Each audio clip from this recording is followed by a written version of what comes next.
역대하 26장 말씀을 봅니다.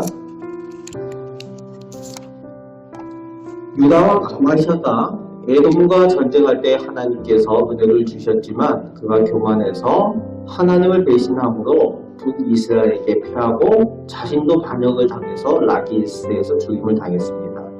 그리고 오늘 본문이 이어지면서 그 아들 우시야가 16살에 유다의 왕이 되었다고 시작을 하고 있습니다. 3절 말씀에 그가 52년간 다스렸다라고 되어져 있습니다. 오래 다스렸죠. 16살부터 68세까지 오랫동안 했다는 것은 하나님께서 은혜 베푸셨다는 것을 의미합니다. 우리가 또 못 다스린 사람들도 있는데 52년 동안 하나님께서 그를 왕으로 세워주셨다는 겁니다. 그런 비결이 4절, 5절에 기록되어 있는데 그의 모든 행위가 하나님 보시기에 정직했다라고 되어져 있습니다. 그리고 5절 말씀에는 묵시를 밝게 하는 스가랴가 사는 동안 하나님의 말씀을 전해주는 스가랴가 사는 동안 그가 하나님을 찾았다는 겁니다. 그리고 하나님을 찾을 동안에 하나님께서 그를 형통케 하셨다라고 말씀하여 주고 있습니다. 52년 동안 왕위에서 은혜를 입은 이유가 하나님을 찾았기 때문에 하나님께서 그를 형통케 하셨다는 거예요. 오늘 우리도 하나님을 찾을 때에 하나님께서 우리 개인과 우리 가정 하나님께서 형통케 하여 주심을 믿습니다. 그 믿음으로 오늘도 승리하며 사시길 바랍니다. 6절부터 15절까지 하나님께서 어떻게 형통케 하셨는지 그것에 대한 내용들을 다루어주고 있는데 나라가 강성해지는 겁니다. 하나님께서 형통케 하셔서 강성해지는데 군사력이 강해지고 그래서 나아가서 전쟁할 때마다 승리케 하시고 그리고 10절 말씀에 보면은 가축과 농사를 짓는 이야기들이 나오는데 하나님께서 또 풍요로움도 허락하여 주십니다. 그리고 조직도 잘 갖춰지는 그 내용들이 나오고 있죠. 하나님께서 그를 도우셨다라고 7절에 기록을 하고 있습니다. 그리고 15절 말씀에는 그의 이름이 널리 퍼졌다는 거예요. 우시야 왕의 명성이 자자해졌다는 거죠.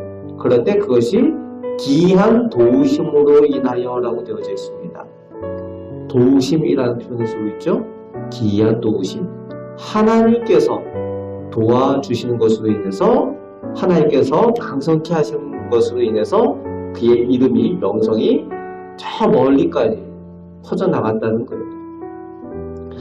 그런데 16절부터 보면은 역시 문제가 잘 살게 되고 살만하고 또 강성해지니까 문제가 되는 거죠.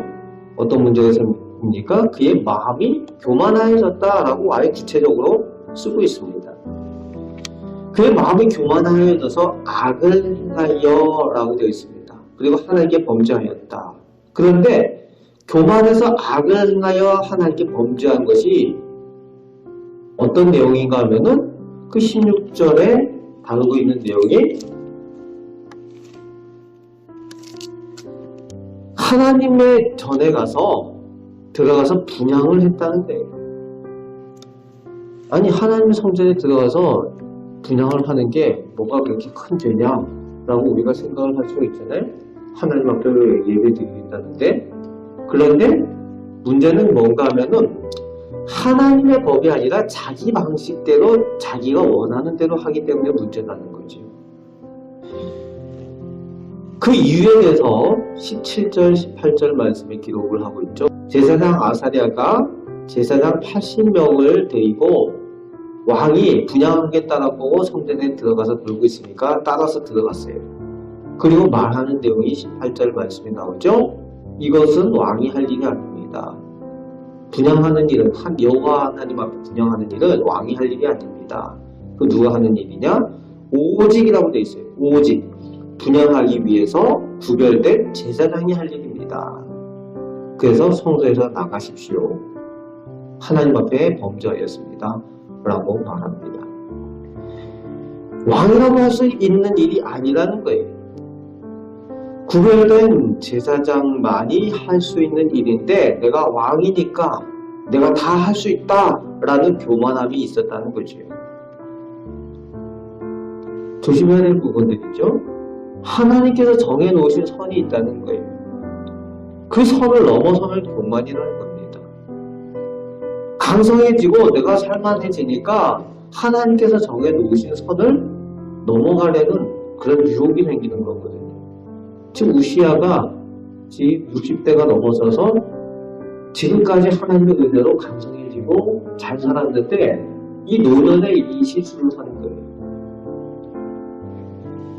교만하니까 범죄하게 됩니다. 그 선을 넘어가면 범죄가 되는 거예요. 우리 인간이 하나님 앞에 범죄하게 되고 우리가 타락한 이유가 뭔가요? 그 선을 넘었기 때문이거든요. 태초에 하나님께서 선악과를 먹지 말라고 하나님께서 하나님과 인간의 최후의 마지노선을 그어놓으셨어요. 선악과를 통해서. 그런데 그 선을 넘었기 때문에 문제가 된 겁니다. 마귀의 유혹에 이것을 먹으면 네 눈이 밝아져서 하나님과 같이 된다 라고 하는 그것 때문에 그 선을 넘어가 버린 거예요. 이게 범죄가 되는 건데 오늘 우시야가 그 선을 넘어서고 있어요. 그 제사장이 경고를 하는데 그런데 19절 말씀에 보면은 우시야가 어떻게 반응을 합니까?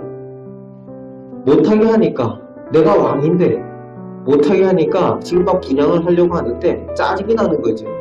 화를 내는 겁니다. 그래서 화를 내었다라고 기록이 되어 있죠. 조심해야 되는 내용이에요. 우리가 하나님의 은혜를 입을 때 좋은데 평화롭고 강대하고 잘 되고 있을 때에 늘 조심해야 되는 것이 하나님 말씀 경고에 어떻게 반응하는가 매우 중요합니다. 짜증내면 안 되는 거예요.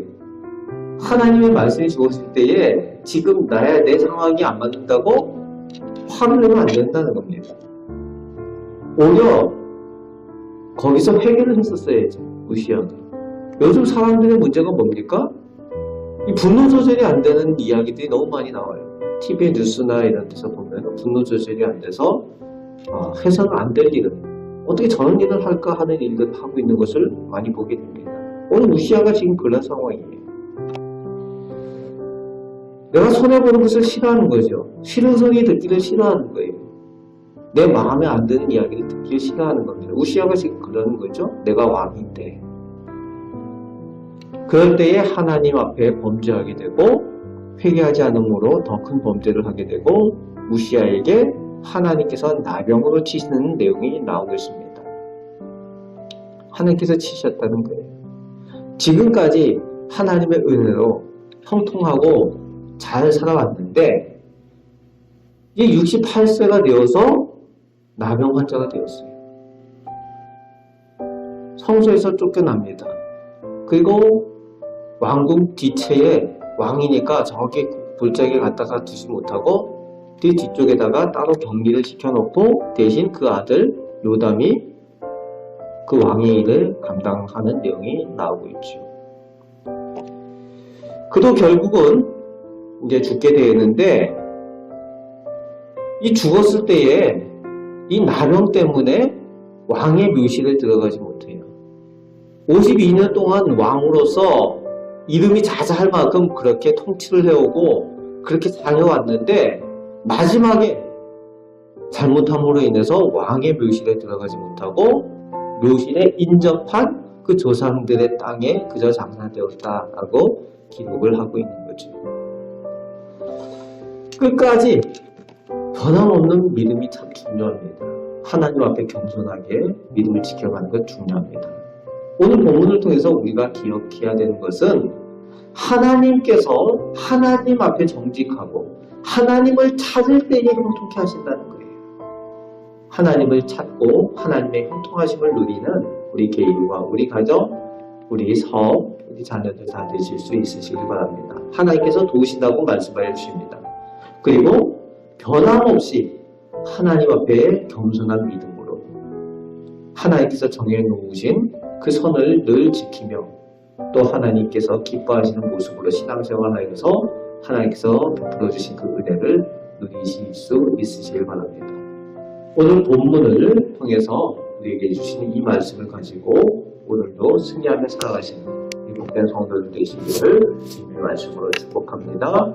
아멘. 기도하겠습니다.